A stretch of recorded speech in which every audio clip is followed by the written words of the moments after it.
claim they were molested or raped at a local private school decades ago. It's a story we've been tracking since last month, and tonight St. George's School and a group of student victims have agreed to hire a third-party investigator following those claims. It's a story that was first breaking at 6:30 over on Fox Providence, and new tonight, we're hearing from the lawyers involved. Eyewitness News reporter Kelly Sullivan joins us with the latest developments. Mike and Shannon, tonight I spoke with representatives of both St. George's and the victims. Both agree this is a great first step and hope the two sides can quickly agree on a third-party investigator to move this case forward.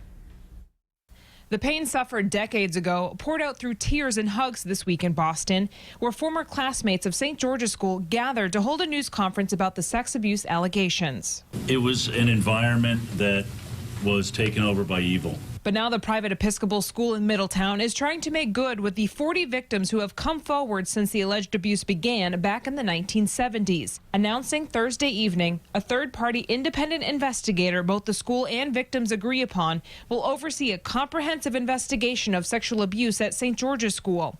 We caught up with Carmen Durso via FaceTime, who represents the victims group, St. George's School for Healing. The speed with which the school responded after the press conference that was held in Boston is indicative to us of the school's concern that they get their house in order. Joseph Bearline, who represents the Board of Trustees, told us over the phone, quote, "The board, the trustees, and administration of the school felt for some time to complete a thorough investigation. This is a positive first step, and everyone will look at the facts in the same manner."